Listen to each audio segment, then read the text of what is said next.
Okay, this is my fifth and final video um, to talk about the corporate social responsibility, sustainability, and the overall analysis of the company. The corporate social responsibility, Chipotle has deployed numerous phone apps where people can play games and learn about farming practices, all the way to where people can see where their actual ingredients are sourced from, which gives people kind of transparency into Chipotle.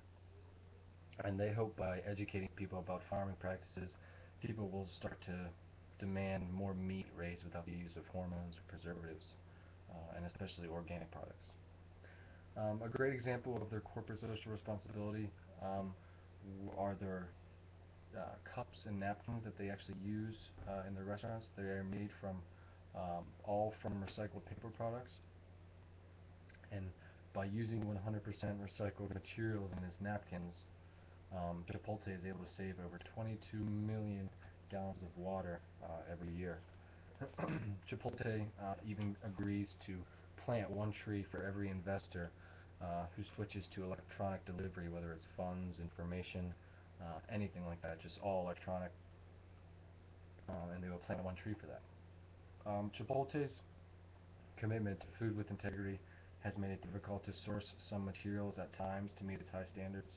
Um, Likewise, the costs associated with this have played a difficult part, and at times they've had to contemplate removing certain items from the menu. Okay, the overall kind of analysis of the financial statements. As a whole, the fast food industry has seen an annualized growth rate of nearly 9% since 1970, which is pretty astounding and pretty evident by all the fast food restaurants that have started up. Their income statement, um, I'm going to be talking about growth rates in the sense of a median growth rate, not an average growth rate, but a median. So their revenue has grown at 20%, gross profit at 23%, operating expenses at 17%, which is very good. Obviously, if revenues are growing at a better rate than operating expenses, you need that at a company. And the net income, which has grown at nearly 25% every year, which is pretty fascinating. So the projections for the income statement are pretty bright. There's no reason to think that they wouldn't continue.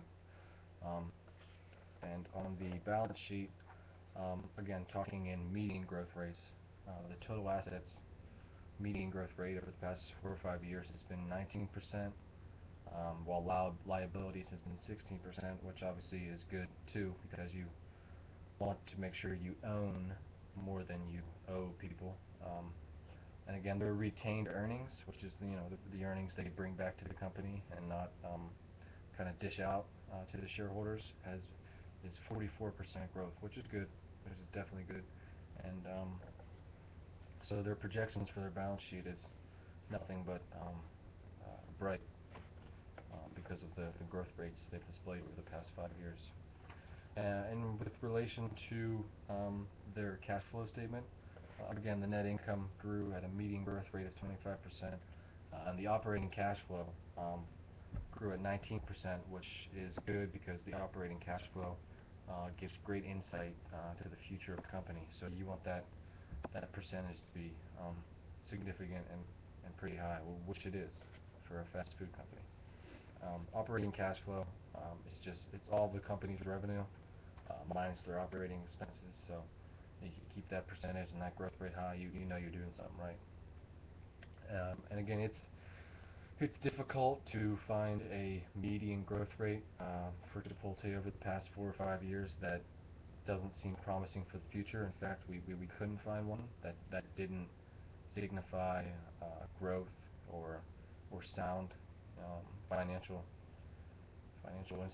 stability.